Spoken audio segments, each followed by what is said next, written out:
ज्ञान में निवेश सर्वोत्तम ब्याज देता है, ये बेंजामिन फ्रैंकलिन ने कहा था। नमस्कार और आज की इस विशेष चर्चा में आपका स्वागत है। आज हम एक बहुत ही दिलचस्प स्टडी पर बात कर रहे हैं जो नेचर कम्युनिकेशंस में छपी है। ये स्टडी कोविड-19 महामारी और हमारे दिमाग की उम्र बढ़ने की रफ्तार के बीच एक कनेक्शन देखती है। और जैसा हम जानते हैं, पब्लिक हेल्थ और सोशल इकोनॉमिक फैक्टर्स के जो लॉन्ग टर्म प्रभाव होते हैं वो यूपीएससी की तैयारी के लिहाज से, मतलब मेंस और प्रीलिम्स दोनों के लिए काफ़ी महत्वपूर्ण हो सकते हैं। ये स्टडी उसी तरफ इशारा करती है। रिसर्चर्स ने यूके बायोबैंक का इस्तेमाल किया, जहां बहुत सारा न्यूरो इमेजिंग डेटा है, और उन्होंने ये समझने की कोशिश की कि क्या महामारी ने, मतलब सिर्फ इन्फेक्शन से हटकर भी, हमारे दिमाग की उम्र बढ़ने की प्रक्रिया को तेज कर दिया। इसके लिए उन्होंने एक कॉन्सेप्ट इस्तेमाल किया, ब्रेन एज गैप, यानी BAG। ये क्या होता है कि आपके दिमाग की अनुमानित उम्र और आपकी असली उम्र में कितना अंतर है। चलिए इस पर थोड़ा और गहराई से बात करते हैं। स्टडी का जो सबसे, कह सकते हैं, चौंकाने वाला नतीजा था वो ये कि महामारी ने दिमाग की उम्र बढ़ने की रफ्तार को सच में तेज किया।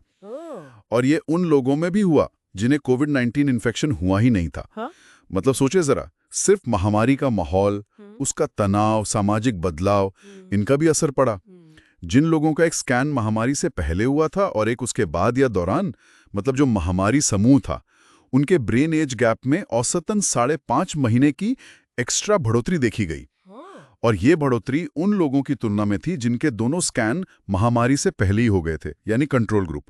और ये तब भी सही था जब दोनों ग्रुप्स को शुरू में, मतलब ब्रेन एज गैप और हेल्थ के मामले में, मैच किया गया था। ये आंकड़ा काफी सोचने वाला है। हाँ, बिल्कुल। और ये नतीजा निकालने के लिए जो तरीका अपनाया गया वो भी काफी सोफिस्टिकेटेड था। उन्होंने दिमाग की उम्र का अंदाजा लगाने के लिए एक मशीन लर्निंग मॉडल बनाया। इसे 15,000 से ज्यादा स्वस्थ लोगों के प्री पैंडेमिक, मतलब महामारी से पहले के MRI स्कैन पर ट्रेन किया गया था। इसमें कई तरह के IDPs यानी इमेजिंग डिराइव्ड फिनोटाइप्स इस्तेमाल हुए। आसान भाषा में कहें तो दिमाग के अलग अलग हिस्सों के माप।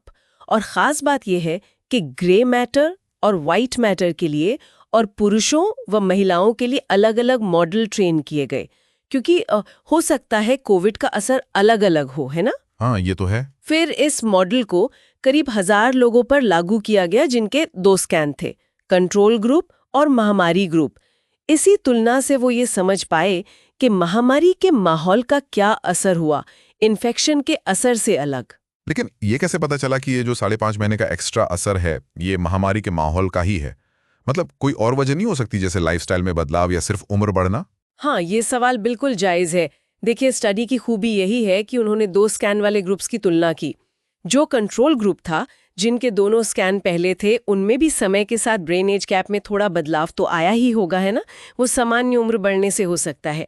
लेकिन जो महामारी ग्रुप था, उसमें इस सामान्य बदलाव के ऊपर 5.5 महीने की अतिरिक्त बढ़ोतरी देखी गई। तो ये जो एक्स्ट्रा तेजी है, इसे ही महामारी से जुड़े व्यापक कारणों के लिए जिम्मेदार माना गया, न कि सिर्फ सामान्य उम्र बढ़ने या इन्फेक्शन के लिए। अच्छा, और फिर इसमें एक और परत जुड़ जाती है। स्टडी में ये भी मिला कि दिमाग की उम्र बढ़ने की ये जो तेज रफ्तार थी, ये पुरुषों में और सामाजिक आर्थिक रूप से जो पिछड़े हुए लोग थे, उनमें ज्यादा साफ दिखी। हाँ, और अगर हम इसे बड़ी तस्वीर से जोड़कर देखें तो ये सामाजिक और स्वास्थ्य की जो असमानताएं हैं उनकी तरफ इशारा करता है। हो सकता है महामारी का तनाव या इकोनॉमिक अनिश्चितता या हेल्थ केयर तक पहुंच में दिक्कतें, इन सब ने इन ग्रुप्स को ज्यादा प्रभावित किया हो, और शायद वही असर उनके ब्रेन हेल्थ पर दिख रहा है। स्टडी सीधे तौर पर क्यों का जवाब नहीं देती, पर वो इन कड़ियों की ओर इशारा जरूर करती है।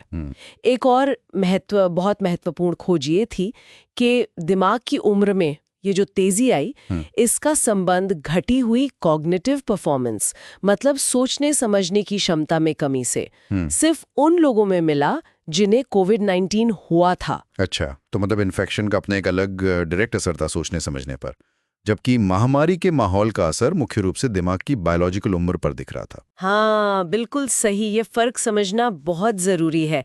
ये दिखाता है कि महामारी के 2 तरह के असर हो सकते हैं।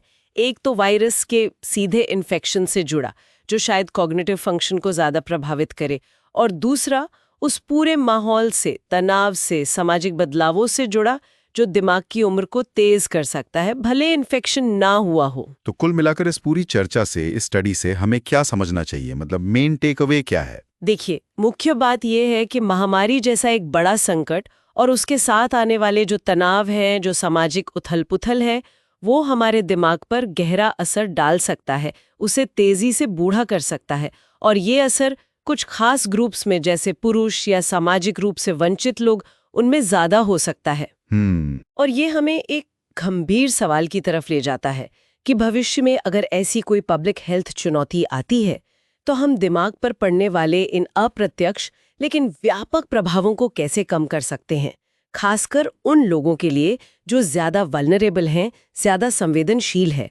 इस पर नीति बनाने वालों को और हेल्थ एक्सपर्ट्स को सोचने की जरूरत है। बिल्कुल, ये सोचने वाली बात है।